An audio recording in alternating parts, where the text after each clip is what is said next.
In Potawatomi and many other indigenous languages, it is not possible to speak of living beings as it.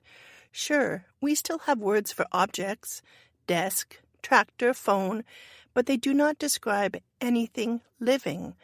Objects made by humans are inanimate. Indigenous languages have their own grammar of respect, which I refer to as the grammar of animacy.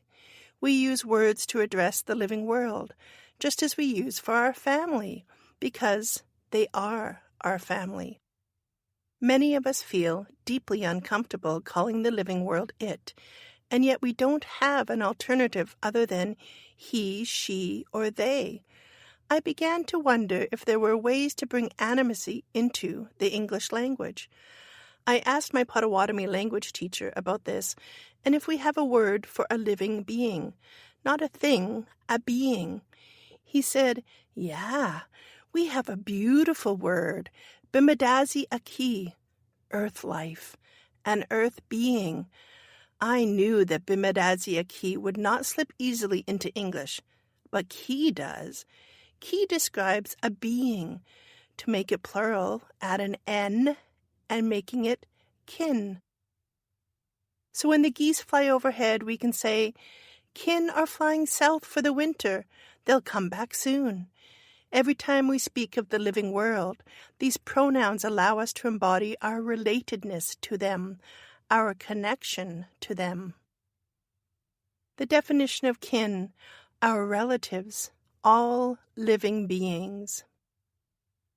While I have some hesitation about using a word inspired by the Potawatomi language, as I don't in any way want to engage in cultural appropriation, which is the disrespectful and unacknowledged adoption of a part of culture or identity by members of another culture or identity, I am proposing ki as a new pronoun, a way of remembering our connection and responsibilities to the earth and all living beings.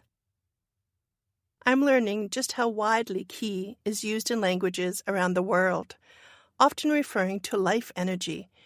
It is also an alternate pronunciation for chi, life force or life energy. In French, ki is the word for who. In Spanish, it's quien.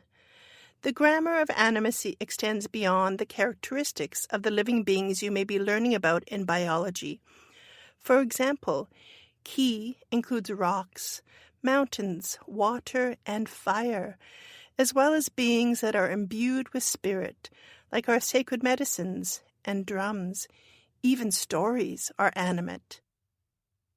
A grammar of animacy could lead us to completely new ways of living in the world. A world with an equality of species, not a domination of one. A world where we have relationships with and a responsibility to water and wolves and one another. A world that recognizes the importance of other species. It's all in the pronouns.